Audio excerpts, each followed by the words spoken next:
السلام علیکم ورحمۃ اللہ وبرکاتہ نحمده ونصلی علی رسولہ الکریم اما بعد۔ آج کا سبق سن لیجئے۔ آج کے سبق کی سرخی ہے نیک لوگوں سے دوستی کیجئے اور تقوی والوں کا چہرہ اپنائیے، سنت کو چہرے پر سجائیے۔ یہ چیزیں میں نے بڑھائی ہیں، لیکن نیک لوگوں سے دوستی کیجئے، یہ مضمون میرا چل رہا ہے۔ Part number 51۔ ایک حدیث بہت ذہن میں رکھنا، حضرت محمد صلی اللہ علیہ وسلم کا ارشاد ہے کہ السلام خدا کے ناموں میں سے ایک نام ہے جس کو خدا نے زمین میں زمین والوں کے لیے رکھ دیا ہے، پس السلام کو آپس میں خوب پھیلاؤ۔ یہ حدیث امام بخاری نے الادب المفرد میں نقل کی ہے۔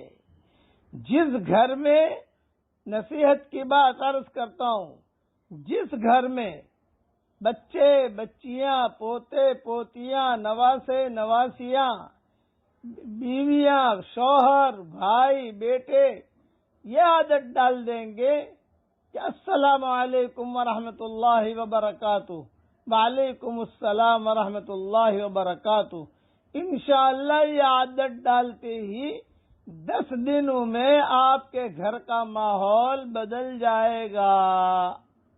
یہ اتنی زبردست دعا ہے کہ سلام جو ہے یہ آپ اپنے کسی بھائی سے ملتے ہوئے السلام علیکم کہتے ہیں تو اس کے معنی یہ ہوتے ہیں کہ خدا تم کو ہر قسم کی سلامتی اور عافیت سے نوازے، خدا تمہارے جان و مال کو سلامت رکھے، گھر بار کو سلامت رکھے، اہل و عیال اور متعلقین کو سلامت رکھے، دین اور ایمان کو سلامت رکھے، دنیا بھی سلامت رہے اور آخرت بھی سلامت رہے۔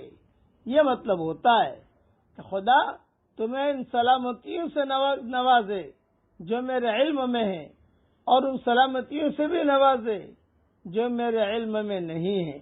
میرے دل میں تمہارے لیے نصح و خیر خواہی، محبت و خلوص اور سلامتی اور عافیت کے انتہائی گہرے جذبات ہیں، اس لیے تم میری طرف سے کبھی کوئی اندیشہ محسوس نہ کرنا، میرے طرز عمل سے تمہیں کوئی دکھ نہ پہنچے گا۔ سلام کے لفظ پر الف لام میم داخل کر کے اور السلام علیکم کہہ کر آپ مخاطب کے لیے سلامتی اور عافیت کی ساری دعائیں سمیٹ لیتے ہیں۔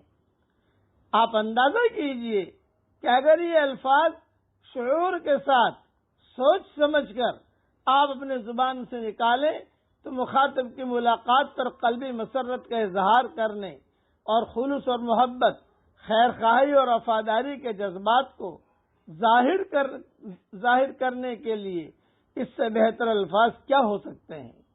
السلام علیکم کے الفاظ سے بھائی کا استقبال کر کے آپ یہ کہتے ہیں کہ آپ کو وہ ہستی سلامتی سے نوازے۔ میں آپ سب کے لیے دعا کرتا ہوں جو میرا سبق سن رہے ہیں، جو نہیں سن رہے ہیں، کہ آپ کو وہ ہستی سلامتی سے نوازے جو عافیت کا سر چشمہ اور سراپا سلام ہے، جس کا نام ہی السلام ہے، اور وہی سلامتی اور عافیت پا سکتا ہے جس کو وہ سلامت رکھے، اور جس کو وہ سلامتی سے محروم کر دے وہ دونوں جہاں میں سلامتی سے محروم ہو جاتا ہے۔ یہ حدیث پھر سے ایک مرتبہ اور پڑھ لیتا ہوں جو پہلے سنائی ہے تاکہ آپ کو یاد رہے۔ حضرت محمد صلی اللہ علیہ وسلم کا ارشاد ہے کہ السلام خدا کے ناموں میں سے ایک نام ہے جس کو خدا نے زمین میں زمین والوں کے لیے رکھ دیا ہے، پس السلام کو آپس میں خوب پھیلاؤ۔ امام بخاری نے یہ روایت الادب المفرد میں نقل کی ہے۔ بس پڑھتے رہو السلام علیکم ورحمۃ اللہ وبرکاتہ، وعلیکم السلام ورحمۃ اللہ وبرکاتہ، جزاکم اللہ۔ اللہ ہم سب کو عافیت اور سلامتی کے ساتھ رکھے۔ آمین وآخر دعوانا ان الحمد للہ رب العالمین.